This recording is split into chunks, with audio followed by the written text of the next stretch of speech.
Teman-teman, silahkan tekan subscribe dan share agar manfaat channel ini tersebar kepada banyak orang dan menjadi amal jariah teman-teman. Assalamualaikum warahmatullahi wabarakatuh. Alhamdulillahirrabbilalamin wa bihi nasta'in ala umuri dunya waddin. Assalatu wassalamu ala asrofil anbiya wal mursalin sayyidina wa maulana Muhammadin wa ala alihi wa sahbihi ajma'in. Alhamdulillah, pada malam hari ini kita bisa berkumpul kembali dalam keadaan sehat walafiat. Langsung saja kali ini saya akan membahas mengenai ijazah yang sudah disampaikan oleh Kiai Haji Abdul Ghafur tentang cara berdoa melalui salah satu surat di dalam Al-Quran, yaitu suratul Qadr atau dikenal dengan Inna Anzalnahu. Sebagaimana disampaikan oleh Rasulullah SAW, wa'lam anna surata Inna Anzalnahu fi lailatul qadr winan lil fuqara'i, yang artinya ketahuilah sesungguhnya surat Al-Qadr atau Inna Anzalnahu fi lailatul qadr, winan itu untuk sarana menuju kekayaan, lil fuqara'i bagi orang-orang yang miskin atau fakir. Jadi melalui surat Al-Qadr ini ada beberapa khasiat yang disampaikan oleh Kiai Haji Abdul Ghafur. Yang pertama, biar kita dimudahkan dalam urusan sandang pangan, kebutuhan hidup. Yang kedua, biar tidak jadi sial hidupnya. Jadi ketika kita hidupnya itu terlalu sial, maka bacalah surat Al-Qadr ini. Kemudian bisa digunakan untuk tolak bala berbagai macam penyakit. Kemudian nomor 5, di akhirat tidak dibiarkan mendapatkan siksa di akhirat maupun di dunia. Kita akan terhindar dari yang namanya siksaan api neraka atau siksa dunia. Kemudian nomor 7, sehat walafiat, tidak mudah mendapatkan penyakit ketika terjadi musim penyakit seperti kemarin corona. Kemudian nomor 8, diturunkan malaikat khusus untuk menjaga orang yang mengamalkannya. Kemudian tata caranya bagaimana? Seperti ini. Jadi surat Inna Anzalnahu itu atau Al-Qadr kita baca pagi dan sore, khususnya setelah kita melaksanakan wudhu. Kemudian tata caranya yaitu pertama, ketika kita mau menggunakannya untuk berdoa, yang perlu kita lakukan pertama adalah baca Fatihah 1 kali, kemudian surat Al-Ikhlas atau Qulhu 1 kali, kemudian membaca ayat kursi 1 kali, dan yang terakhir membaca surat Al-Qadr 1 kali. Menghadap kiblat, khusyuk dalam keadaan suci. Kemudian innallaha yastajibu du'aaka, sesungguhnya Allah akan mengabulkan segala macam doamu ini. Kemudian nomor 8, ada perkara yang berkaitan dengan anak kita.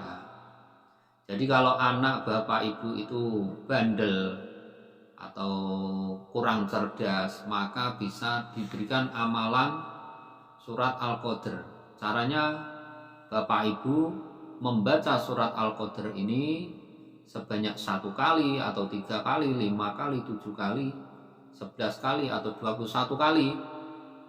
Hitungan ganjil, kemudian tarik nafas, ditiupkan pada embun-embunan. Jadi ditiupkan pada embun-embunan anak tersebut. Insya Allah anak akan menjadi lebih pandai, tidak nakal, dan anak juga kalau sudah besar tidak sulit untuk mendapatkan pekerjaan. Jadi ini salah satu khasiat daripada surat Al-Qadr yang bisa Bapak Ibu amalkan. Apakah cukup anak? Tidak.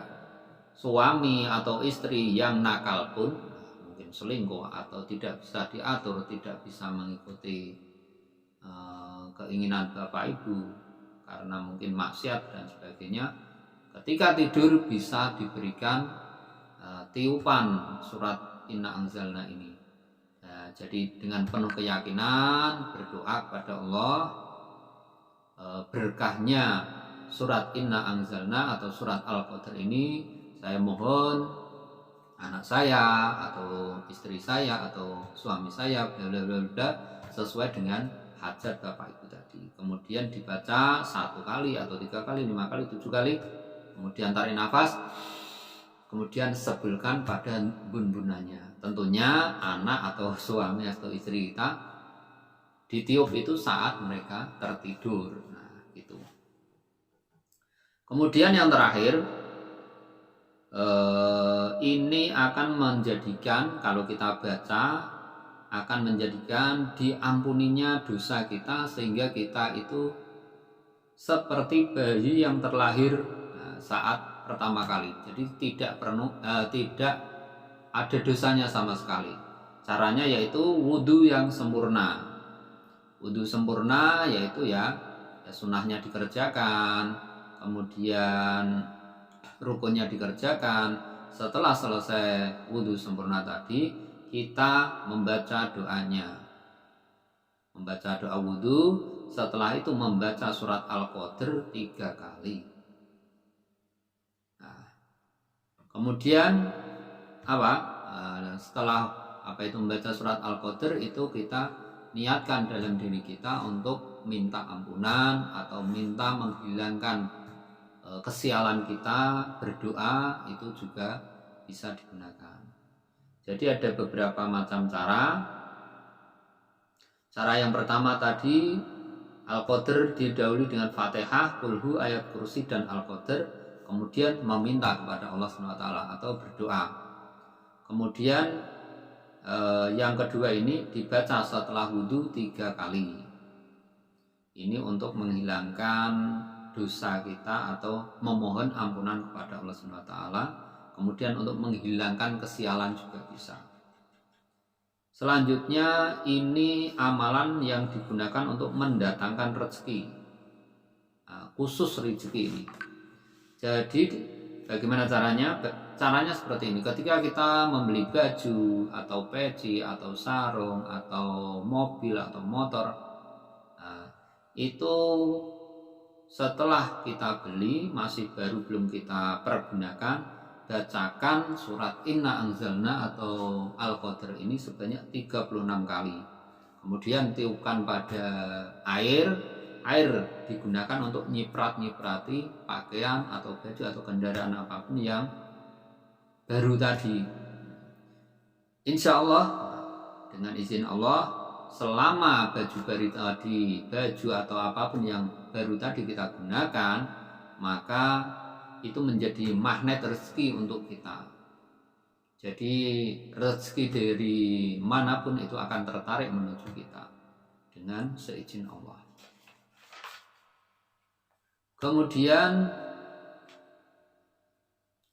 wa man qara'a suratal qadr wa qul ya ayyuhal kafirun wa qul huwallahu ahad, yang artinya barang siapa yang membaca surat membaca surat Al-Qadr, kemudian dilanjutkan qul ya ayyuhal kafirun, kemudian qul huwallahu ahad 10 kali, kemudian airnya ditiupkan kepada air, kemudian diciprat-cipratkan kepada barang-barang yang baru tadi, maka Allah akan memudahkan dalam hal urusan sandang pangan.